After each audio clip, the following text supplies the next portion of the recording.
Hey everyone, welcome back to Cryptids Unveiled. Now, I already know what some of you guys are thinking. Oh my god, another one of these stupid cryptid videos, and it seems to be about 50-50 lately. A lot of y'all seem to really be enjoying this type of content, and some of you guys think that we're just trolling and spreading nonsense, and that's totally fine. If you think it's dumb, then comment and tell us why. Personally, I do think that there's something going on with these videos, and the more we open our minds to the possibilities, the more we can discover. It's not really about saying, that these videos are undeniable proof, but more so just opening our minds and trying to question what might possibly be living in our reality. So someone sent us this link in the comments of our Thailand video, and to me it's one of the best cryptid videos that I've ever seen. It's a pretty straightforward video. It's just what seems to be a hairy tiny person. There doesn't seem to be any CGI, and I highly doubt that it's another performance or costume. There's definitely something going on, and I think we all have the right to ask questions.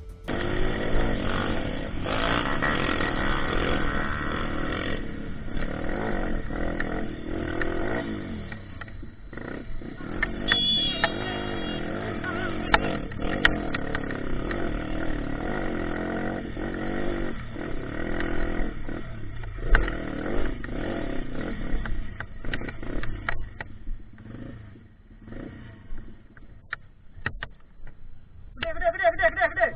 Cepat naik.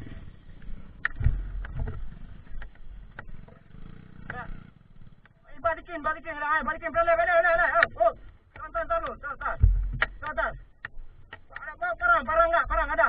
Parang. Pisau.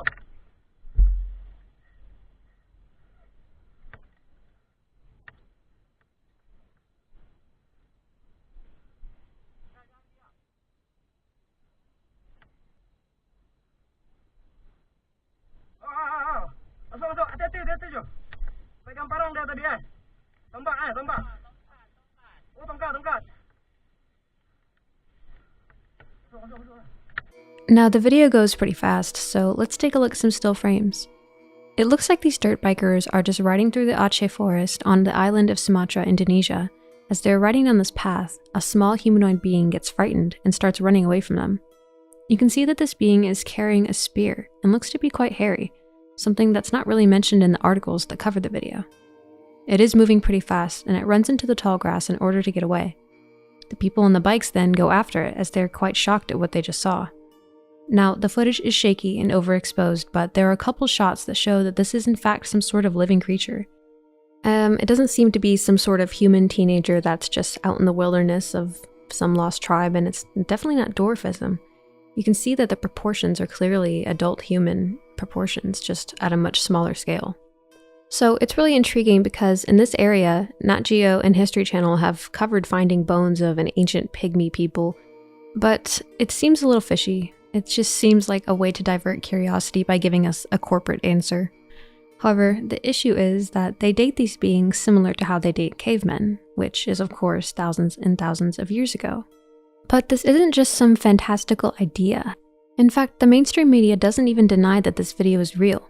There isn't any fact-checking, and the spread of the news gained the attention of the Aceh government, and they dispatched a search team to find the Mante people and examine their real existence. As if they would actually release their genuine findings if they discovered anything, because this would most likely debunk or skew the modern evolution narrative. Why are there tiny small humanoid beings in the forest? It would bring up too many questions.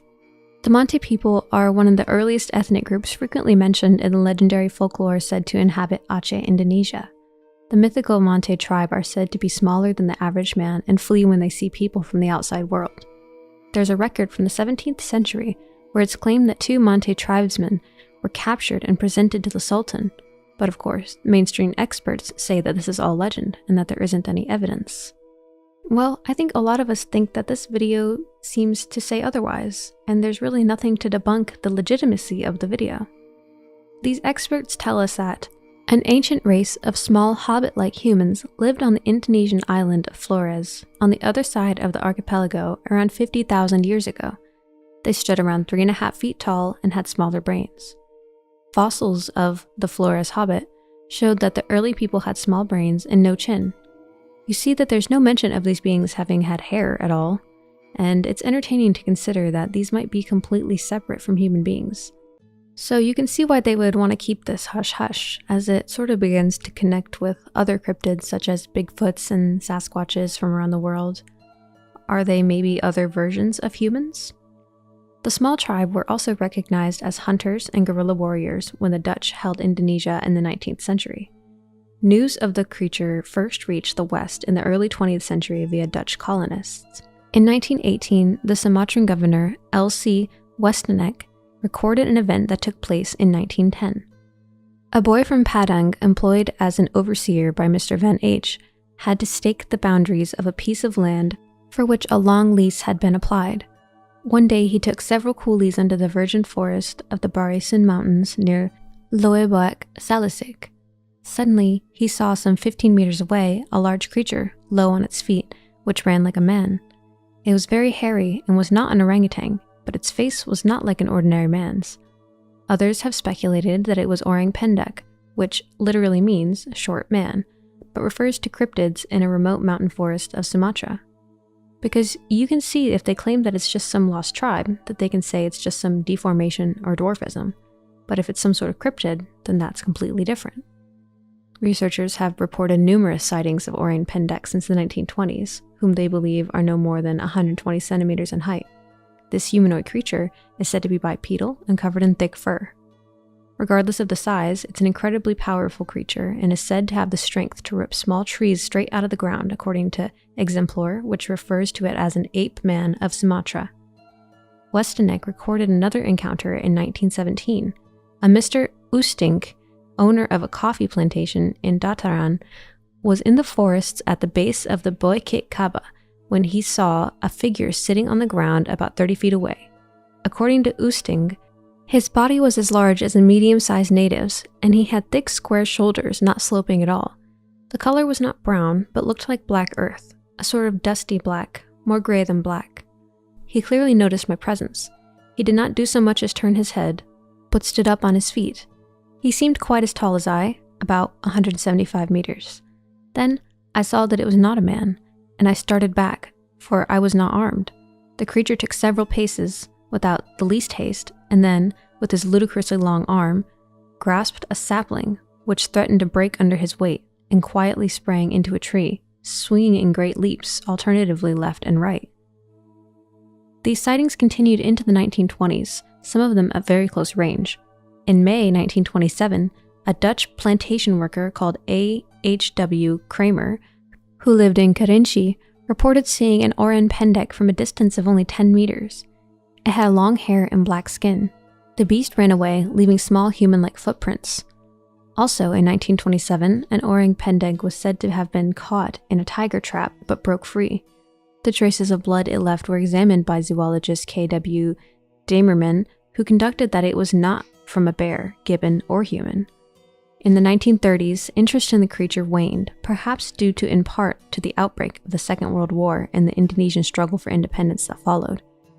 It was not thrust into the public gaze again until the Englishwoman, Debbie Martyr, began her research in the late 1980s.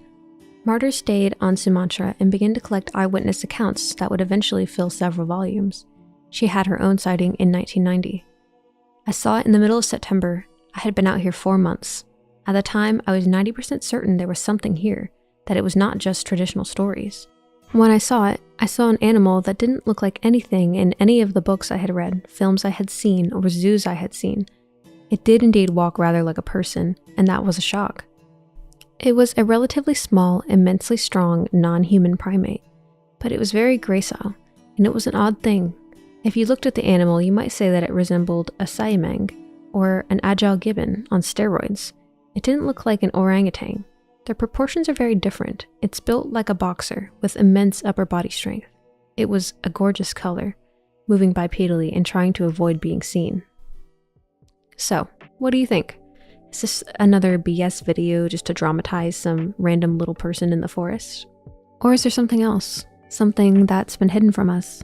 A group of intelligent, hairy, small humanoids that have been living in this area for thousands of years and have been known to us since the 17th century. I can't help but wonder, why do we not take local and native stories as anything more than fantasy? Why do we assume that so many of us never having been outside our own countries, that we know so much about the world and who inhabits it? because we sit on our couches and watch History Channel documentaries? Why is it considered crazy to just ask questions? I think it's pretty smug of us to think that we've got it all figured out because we went to school and regurgitated some words from some guy called Darwin. I think Charles Fort put it best when he said, "People with a psychological need to believe in marvels are no more prejudiced and gullible than people with a psychological need not to believe in marvels." So please, let us know your thoughts in the comments. Is this just some well-organized hoax? Or is this world just much more diverse and bizarre than we're willing to believe? Thank you all for your time and attention, and all we can hope is that our minds may be unveiled. Let go of everything you think to be true. Relax the mind and ask the question, do I truly understand what this reality is?